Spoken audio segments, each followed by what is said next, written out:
J'espère que vous allez bien, j'espère que vous vous portez bien. Plusieurs titres de la presse française rapportent que le ministre des Affaires étrangères français, Jean-Noël Barrot, le chef de la diplomatie française, est en train de préparer une importante visite à Alger, qu'il est attendu à Alger autour du 11 avril prochain. Plusieurs médias français très bien informés, ayant des connexions importantes avec le plus haut sommet de l'État français, ainsi que des contacts importants à Alger, ont fait cette affirmation, que Jean-Noël Barrot est attendu à Alger vers le 11 avril. Mais aucune confirmation officielle n'a été donnée par ces médias eux-mêmes. Ces médias français parlent d'un projet de visite important du chef de la diplomatie française à Alger et qu'un émissaire français est déjà parti à Alger pour négocier ou pour préparer cette visite. Nous avons essayé de savoir davantage. Est-ce que c'est vrai? Est-ce que c'est pas vrai? Est-ce qu'en Algérie, il y a eu le feu vert pour accueillir enfin Jean-Noël Barrot qui essaye d'aller à Alger depuis le mois de janvier 2025. Ça fait janvier, février, mars, ça fait 3 mois que le chef de la diplomatie française veut venir à Alger pour parler directement avec les dirigeants algériens. Et ça fait 3 mois qu'il essaye de venir en Algérie pour parler avec Abdelmajid Tebboune et son homologue algérien, Ahmed Attaf, afin d'aborder les sujets clairement, des discussions, des dissensions, des malentendus et le problème qui alimente en ce moment la crise diplomatique violente et inédite et historique entre l'Algérie et la France. Sans succès jusqu'à maintenant. Pourquoi, au mois d'avril, cette visite serait possible? D'abord, les faits. Que disent les faits? Les faits, effectivement, les contacts entre Jean-Noël Barrot et Ahmed Attaf n'ont jamais été rompus. Entre le ministre des Affaires étrangères algérien, Ahmed Attaf, et le ministre français des Affaires étrangères, Jean-Noël Barrot, il y a eu des contacts réguliers. Ils ont essayé de se parler, ils se sont même parlé. Pour parler des problèmes, pour s'engueuler, pour s'échanger des reproches. Enfin, les relations entre Ahmed Attaf, quand même, les contacts entre Ahmed Attaf et Jean-Noël Barrot sont beaucoup plus amicaux, beaucoup plus diplomatiques, beaucoup plus calmes et beaucoup plus policés par rapport aux échanges entre l'État algérien et Bruno Retailleau. L'Algérie ne traite pas avec Bruno Retailleau, mais avec la diplomatie, le Quai d'Orsay, les échanges et les contacts et les discussions se sont poursuivis. Il faut savoir que l'ambassadeur de France à Alger a été quand même convoqué à plus de 3 reprises en l'espace de 2 mois. Donc, quand on convoque l'ambassadeur de France, quand on convoque un responsable de l'ambassade de France à Alger, le Quai d'Orsay est au courant, est informé et au-delà de ces convocations et de ces rappels à l'ordre, de ces réunions, de ces entretiens entre les responsables de l'ambassade de France à Alger et le ministère algérien des Affaires étrangères, Ahmed Attaf et Jean-Noël Barrot se sont parlé. Ils se parlent et se sont parlé. Sauf que, qu'est-ce que nous avons pu démontrer au cours de nos discussions? C'est que si les discussions avec le Quai d'Orsay n'ont jamais été rompues, alors que le contact avec le ministère français de l'Intérieur a été totalement rompu avec une interdiction totale de parler, de s'adresser à Bruno Retailleau et ses services, il n'en demeure pas moins qu'à Alger, il n'y a aucune confirmation d'une quelconque visite programmée de Jean-Noël Barrot à Alger. Qu'est-ce qui s'est passé? Il s'est passé que Jean-Noël Barrot a tellement insisté auprès d'Ahmed Attaf, il lui a dit, écoute, on ne peut pas attendre, la situation s'aggrave entre nos deux pays, les tensions sont en train de s'accumuler, on ne peut pas rester comme ça dans une impasse, on doit se voir pour se parler. C'est Jean-Noël Barrot qui a insisté énormément auprès d'Ahmed Attaf pour que Ahmed Attaf soumette une proposition et parle et aborde ouvertement avec Abdelmajid Tebboune et la présidence algérienne du projet d'une visite de Jean-Noël Barrot. Ahmed Attaf, face à l'insistance de Jean-Noël Barrot, qui se montrait vraiment insistant et, on va dire, offensif, il veut absolument venir à Alger pour parler ouvertement avec les dirigeants algériens, parce que du côté français, on en a marre de se disputer par la voie de la presse. Ces déclarations par un média interposé, ces déclarations hostiles, les attaques permanentes, les polémiques incessantes, les injures, les calomnies, les mots blessants qui aggravent les incompréhensions et le silence des deux officiels des deux pays n'arrange rien à la situation et puis ça devient puéril, ça devient infantile et ça devient contre-productif. Jean-Noël Barrot a dit qu'il faut qu'on se voit. Il faut qu'on se parle homme à homme, entre adultes, et qu'on se regarde les yeux dans les yeux, qu'on aborde des problèmes, qu'on essaie de trouver des solutions. On ne peut pas continuer à s'attaquer comme ça par médias interposés. Et puis Jean-Noël Barrot, il est dans une situation peu enviable. parce que Bruno Retailleau lui fait de l'ombre. Le dossier Algérie au sein du gouvernement de Bayrou est entièrement monopolisé par Bruno Retailleau, qui est le ministre de l'Intérieur. Le ministre de l'Intérieur français refuse toute discussion, toute négociation avec l'Algérie. Il est dans la menace, il est dans les ultimatums, il est dans le défi, il est dans la pression, il est dans le bras de fer, il est dans le rapport de force, comme il le dit lui-même. Donc Jean-Noël Barrot a du mal à trouver un sens à son ministère. Donc Quai d'Orsay essaye de trouver une alternative, une autre voie. Pour Jean-Noël Barrot, il pourrait s'imposer un petit peu ou recadrer ou rééquilibrer les rapports de force au sein du gouvernement français avec Bruno Retailleau s'il va à Alger, si les Algériens acceptent de le recevoir, s'il leur parle directement sur place. Parce que pour le moment, Bruno Retailleau, il peut se targuer d'être le seul qui parle du dossier de l'Algérie, parce que l'Algérie lui répond à lui, par le média interposé, par des déclarations hostiles, par des campagnes médiatiques de dénigrement, mais au moins l'Algérie lui donne de la considération quelque part. Il y a un bras de fer entre lui et l'Algérie, le gouvernement et le régime algérien. Jean-Noël Barrot, il se dit, il veut créer une troisième voie et diminuer et bloquer un petit peu, contrecarrer l'influence grandissante de Bruno Retailleau en allant à Alger, en devenant, après le patron de la DGSE qui est venu à Alger le 15 janvier 2025, le 13 janvier 2025, en devenant le seul haut responsable, le deuxième haut responsable français, après le patron de la DGSE, à pouvoir venir à Alger à parler aux Algériens. Et c'est une visite qui est extrêmement importante. Extrêmement importante. Donc, face à l'insistance de Jean-Noël Barrot, Ahmed Attaf a commencé par lâcher un mot. Il a dit, ok, on va essayer de voir ça après le Ramadan, au cours de la première quinzaine du mois d'avril. Le Eid, il est prévu le 30 le 31 mars. Donc, entre le 1 et le 15, Attaf a proposé à Jean-Noël Barrot d'évoquer ce sujet et d'essayer de parler de cette visite entre le 1er et le 15. Mais Attaf, il a dit uniquement de parler. Il n'a pas dit oui. Parce qu'il ne peut pas dire oui, Ahmed Attaf. Ahmed Attaf, il doit se référer à Abdelmajid Tebboune. Il doit attendre le feu vert d'Abdelmajid Tebboune. Or, Abdelmajid Tebboune ne lui a donné aucun feu vert. C'est ce que nous avons pu certifier au cours de nos investigations. Tebboune, à aucun moment, n'a dit oui. Pour le moment, jusqu'en tout cas, il n'a pas encore dit oui à une visite de Jean-Noël Barrot à Alger. C'est Ahmed Attaf qui s'est avancé, qui a dit à Jean-Noël Barrot, on étudiera le projet de cette visite après le Ramadan, après l'Eid, durant la première quinzaine du mois d'avril. On étudiera, on envisagera, on négociera, on parlera de cette revendication française qui est de se voir à Alger et de se parler yeux dans les yeux, ouvertement et publiquement, et d'aborder franchement tous les problèmes pour leur trouver des solutions. Donc, Tebboune n'a pas dit oui, n'a pas dit non, mais n'a pas dit non non plus. Quand Tebboune, le 22 mars dernier, lors de son interview accordée à la presse algérienne, a tendu une main vers Emmanuel Macron, il a eu une déclaration de désescalade, il a refusé la surenchère, il a dit que mon seul interlocuteur c'est Emmanuel Macron, et que pour moi, Macron n'a qu'à désigner une personne pour qu'on puisse lui parler, et mis à part Macron, il a parlé du ministre des Affaires étrangères, il a dit que moi le problème, Tebboune a dit que le dossier, la crise avec la France, elle est entre les mains d'Ahmed Attaf, à qui je fais confiance, et l'homologue direct d'Ahmed Attaf, c'est le chef de la diplomatie française. C'est-à-dire, Tebboune a dit, on ne parlera à personne d'autre qu'à Macron ou Quai d'Orsay, qui est le ministère français des Affaires étrangères. Les deux interlocuteurs légitimes et attitrés pour parler avec l'Algérie. Ça, pour balayer d'un revers de main toute possibilité de négociation, de discussion avec Bruno Retailleau, et que l'Algérie ne changera pas, refuse d'échanger ou de parler, ou de s'adresser, ou de traiter du moindre le sujet dans les relations bilatérales avec l'Algérie, entre l'Algérie et la France, avec Bruno Retailleau. Donc c'est une sorte de camouflet que Abdelmajid Tebboune voulait infliger à Retailleau pour dire l'Algérie ne te reconnaît aucune légitimité. Nous, notre interlocuteur, c'est Emmanuel Macron, et en second plan, c'est le chef de la diplomatie française. Donc, du côté français, on a interprété les déclarations favorables et apaisantes et amicales de Tebboune, et la réponse imprécise, Ahmed Attaf n'a pas été précis. Il n'a pas dit non. Il n'a pas dit non, écoute, je parle avec le président, je te reviens. Il a dit, on essaiera de parler de cela pendant la première quinzaine du mois d'avril.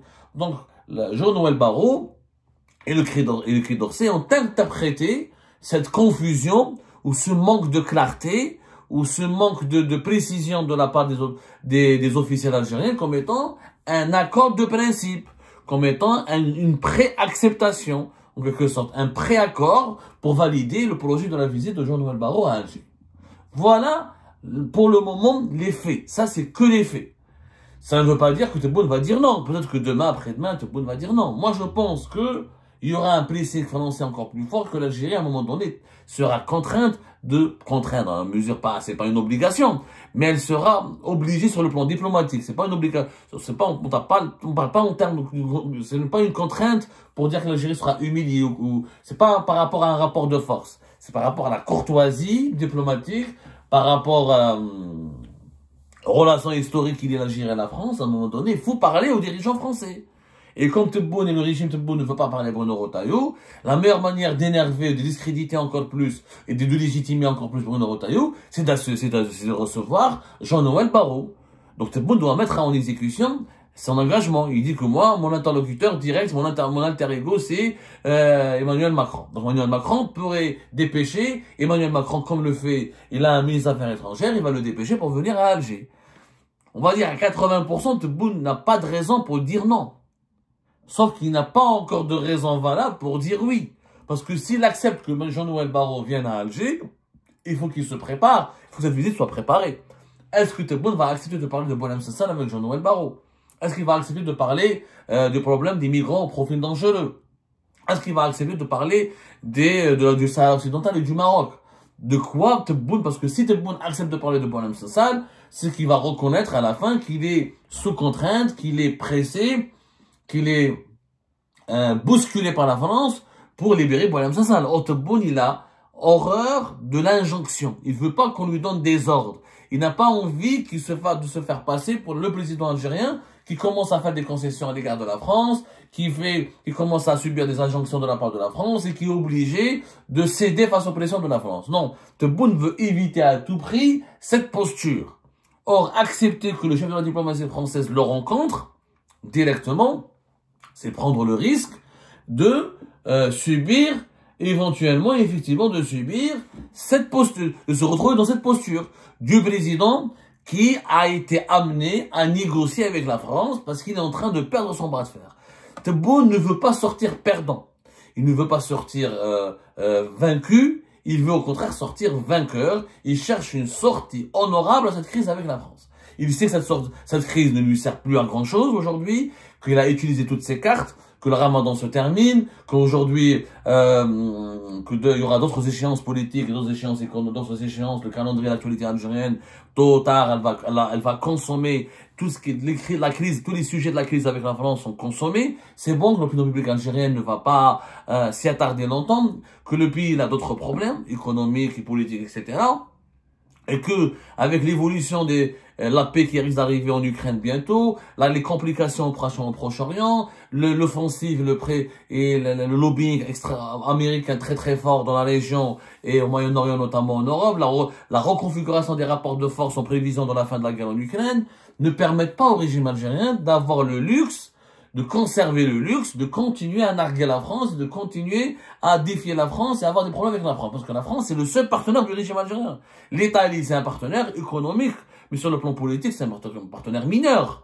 L'Italie, n'est pas membre du Conseil de sécurité, n'est pas membre permanent du Conseil de sécurité de l'ONU. Ce n'est pas une force nucléaire. Et l'Italie n'a pas des intérêts politiques énormes en Algérie. Il n'y a pas 5 millions d'Algériens qui vivent en Italie.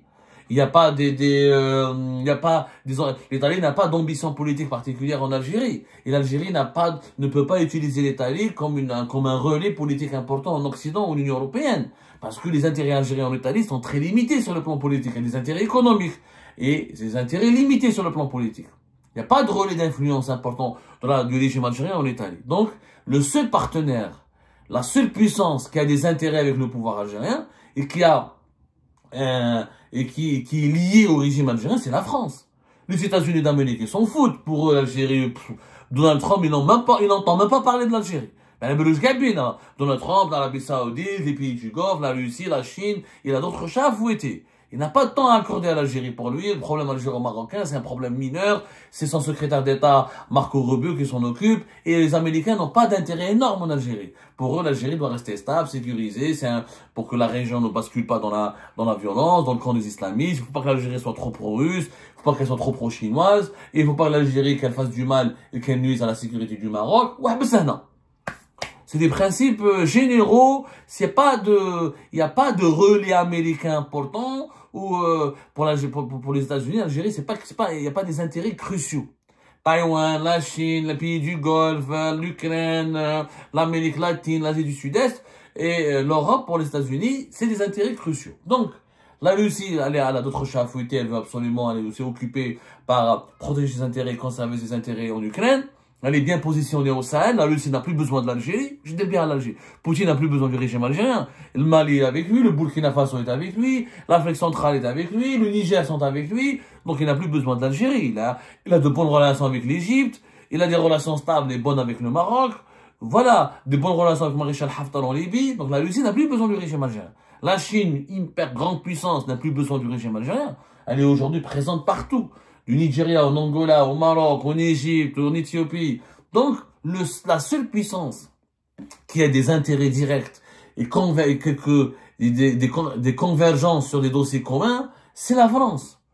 Donc, Tebboune sait très bien qu'il ne peut pas se permettre le luxe de continuer d'affronter la France et de provoquer la France et de rester dans une stratégie de tension. La stratégie de la tension a été employée. Tebboune a marqué son désaccord, sa colère contre Emmanuel Macron et la France après la reconnaissance de la souveraineté du Maroc sur le Sahara occidental. Il a fait ça, il a exprimé sa colère, il a fait un bras de fer. Je pense que Tebboune ne s'attendait pas à ce que Bruno Retailleau, l'extrême droite, l'exploite dans ces dimensions totalement, dans cette ampleur inédite. Il s'attendait pas à ce que plusieurs fronts plusieurs feux s'allument contre le pouvoir algérien en France, que plusieurs fronts se constituent contre le régime algérien en France. Cette crise avec la France dépasse aujourd'hui les dirigeants algériens, il faut dire la vérité, ils sont dépassés par cette crise. Eux, ils s'attendaient à ce que ça reste dans le cadre du Sahara occidental et du Maroc. Après, il y a eu la même Madame Sassal, après, il y a eu la crise des migrants, la crise des influenceurs, la crise des opposants algériens, les ingérences, les réseaux des ingérences. Aujourd'hui en France, le régime algérien, il est mis en difficulté. Il est vraiment affaibli. Ces réseaux sont sous enquête extrêmement surveillés et minutieusement contrôlés. Ses alliés sont réduits au silence, catalogués, épinglés par les médias français et la classe dirigeante française. Les intérêts de l'Algérie sont en train de reculer, alors que au profit des intérêts du Maroc, le Maroc qui a bien profité de cette crise avec la France pour asseoir une bonne image pour asseoir sa légitimité en tant que le seul vrai ami de la France. L'image du Maroc en France a été soignée, elle a été corrigée. C'est aujourd'hui le pays qui est perçu comme étant agréable, gentil, amical, sérieux et fiable, alors que l'Algérie est perçue comme étant agressive, instable, très nerveuse, pas digne de confiance, pas fiable. Donc là, cette crise avec la France, il n'y a que des points perdus. Et à l'exception d'une certaine popularité auprès d'une certaine frange de la population algérienne et d'une certaine partie de la communauté algérienne qui a des problèmes d'intégration ici en France, qui a soutenu le pouvoir algérien, mis à part ces deux points positifs pour le pouvoir algérien, il n'a rien gagné. Il n'y a rien à gagner à faire perdurer cette crise. Et ça, Tebboune le sait. Mais je pense que Tebboune va valider la venue de Jean-Noël Barrot, mais il va pas le recevoir. Parce que s'il le reçoit, c'est qu'il va se sentir qu'il a fait une concession, qu'il le rabaisse vers celui qui a accepté, qui a été contraint de signer un deal et de renoncer face à la France. Faire des rondes parce que déjà, Tebboune, il a renoncé à plusieurs revendications. Déjà, le 22 mars, il a oublié le Maroc et la question du Sahara occidental. Il a dit, nous, l'amitié entre la France et le Maroc ne nous dérange plus. Que les officiels français qui partent au Sahara occidental, c'est pas une provocation pour l'Algérie. C'est pas ce que disait Tebboune au début. C'est une reculade. C'est une reculade importante. Or, il a déjà fait une première reculade. S'il reçoit Jean-Noël Barrot pour parler de Boualem Sansal et d'autres problèmes, il va faire une deuxième reculade. Parce que Macron n'a pas reçu Attaf. Ce n'est pas Macron qui reçoit un ministre des Affaires étrangères algérien, c'est Tebboune qui doit recevoir le chef de la diplomatie française. Donc, il y a un désir. Or, l'interlocuteur direct de Tebboune, c'est Macron. C'est pas Jean-Noël Barrot. Donc, on se dirige vers une visite peut-être de Jean-Noël Barrot qui sera uniquement reçue par Ahmed Attaf. Ni plus ni moins, alors que du côté français, non, on veut aller à Alger pour parler avec Tebboune. Jean-Noël Barrot, il a complètement raison d'ailleurs là-dessus. Il sait très bien que le vrai décideur, c'est Tebboune. Ça sert à rien de parler avec Attaf s'il n'y a pas eu des discussions franches avec Tebboune. Donc, si Tebboune refuse de recevoir Jean-Noël Barrot, est-ce que Jean-Noël Barrot, pour autant, va se rendre à Paris? Va se rendre de Paris à Alger. Est-ce qu'il va quitter Paris pour aller à Alger? La question maintenant, elle est posée. La réponse, il n'y a que le Quai d'Orsay qui peut nous apporter des réponses. Et la balle, je pense qu'elle sera dans le camp de la France pour savoir comment elle veut essayer d'amorcer un processus de réconciliation avec l'Algérie.